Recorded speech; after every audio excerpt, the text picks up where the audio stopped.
volandazo, respuestas desde la izquierda, y van a intervenir Juan Torres, que es profesor de Economía Aplicada de la Universidad de Sevilla y miembro de ATAC Sevilla, Juan Manuel Sánchez Gordillo, alcalde de Marinaleda y diputado de Izquierda Unida por Sevilla, bueno, y de la CUT y de SAS, y la compañera Ana Rincón, que es miembro de Lucha y del SAS también, que está probando a ver trabajadores y trabajadoras. Tratar de responder al título de la mesa, respuestas a un recorte grande y que va a aumentar en los próximos tiempos a los derechos sociales, requiere una cuestión previa, porque las respuestas a los derechos sociales, a los problemas sociales, no existen en abstracto. Se le dan respuestas a los intereses sociales o a los problemas sociales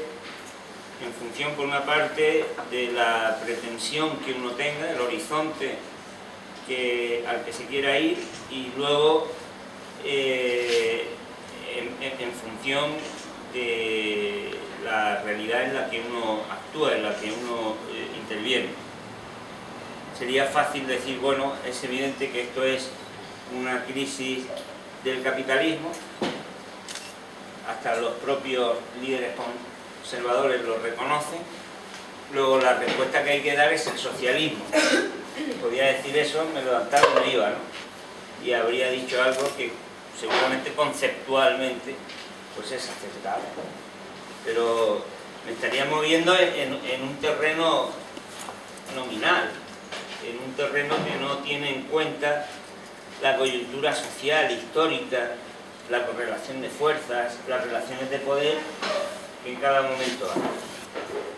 Yo creo que para situarnos en el momento en el que estamos y dar respuestas que, en mi opinión, deberían ser respuestas que transformen la sociedad en el sentido de evitar los factores que hoy día producen muerte, frustración, carencias vitales a la mayoría de la humanidad. Habría que tener en cuenta qué está pasando en el mundo, qué tipo de crisis es la que tenemos hoy día. Y yo creo que es necesario que la izquierda haga una reflexión sobre esto, porque me da la impresión de que está manteniéndose una tremenda inercia mental, que yo creo que dificulta en gran parte la posibilidad de dar soluciones transformadoras. Voy a tratar de casi telegráficamente de señalar cuáles creo yo que son los elementos a tener en cuenta. En primer lugar, yo creo que es fundamental entender o partir de la base de que estamos viviendo, el planeta está viviendo en una perturbación extraordinaria de naturaleza financiera. Es fundamental entender que esa es la expresión inmediata de los problemas que hay en el mundo como resultado de un fenómeno que ya Marx había puesto de manifiesto en su análisis de la economía capitalista, cuando advertía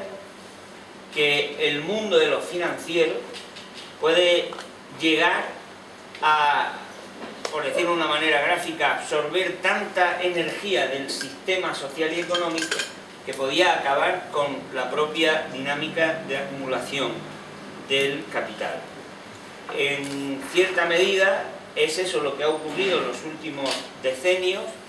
en los que una serie de factores como el incremento de la tasa de beneficio, del ahorro, las desigualdades, la aparición de multinacionales, las nuevas tecnologías que permiten la especulación financiera, etcétera, han hecho que sea posible obtener una tasa de ganancia relativa mucho más alta en el mundo financiero que en la inversión productiva. Y eso ha hecho que se vuelque el equilibrio del capital, generando una hipertrofia de las relaciones financieras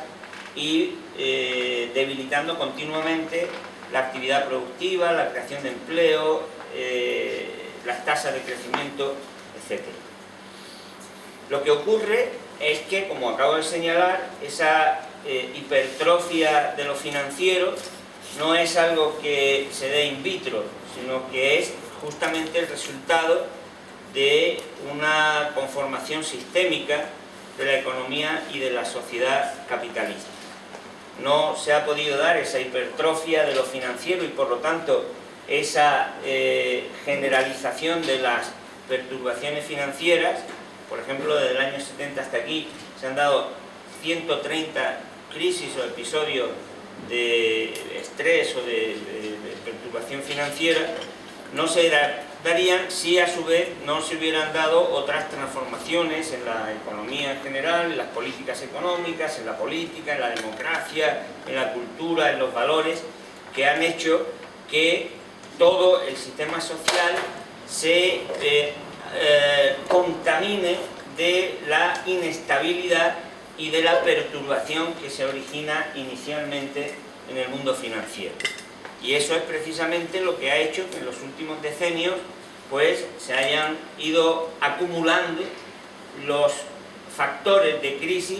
en todo el sistema social, en todo el sistema capitalista. No hace falta que mencione aquí cómo esas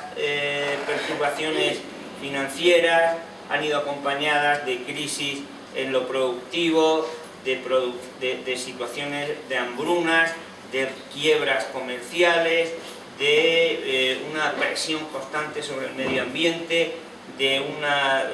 crisis demográfica, de utilización de recursos, etcétera, etcétera, ¿no? Es decir que el escenario en el que estamos, por lo tanto, es un escenario que, si bien en estos momentos ha tenido como expresión primera una impresionante crisis financiera,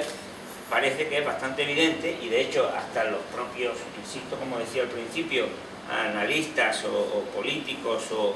intelectuales más conservadores reconocen y reconocemos que es una crisis que llamamos sistémica, en el sentido de que afecta al conjunto de las relaciones sociales.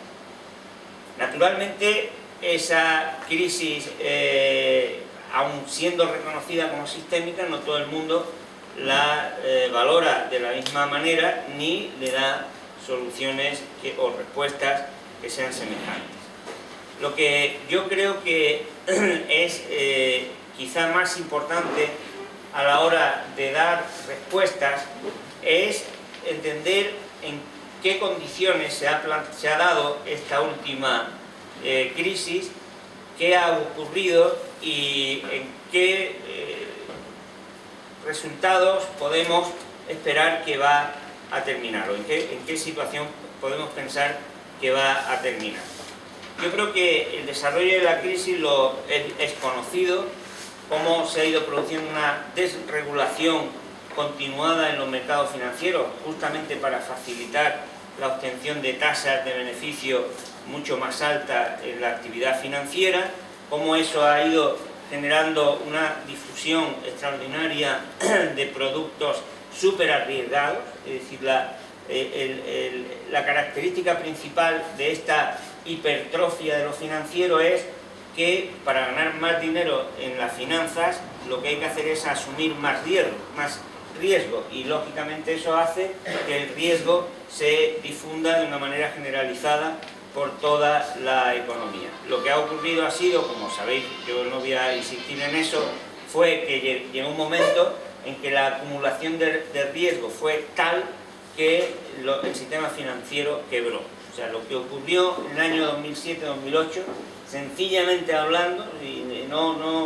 la manera más elemental y más evidente, más clara de decirlo es que quebró el sistema financiero. El que fue presidente de la Reserva Federal de Estados Unidos, Greenspan, lo dijo claramente: el sistema bancario de Estados Unidos y de Inglaterra está quebrado. Eso equivale a decir que el sistema internacional, hombre, no al 100%, pero en una medida prácticamente generalizada, pues estaba quebrado. Y al quebrar el sistema financiero, la economía necesariamente se hunde. La economía se viene abajo con toda la serie de consecuencias que hemos visto en los últimos meses, de pérdida de empleos, de quiebras, de venida abajo de la actividad económica. Lo que entonces se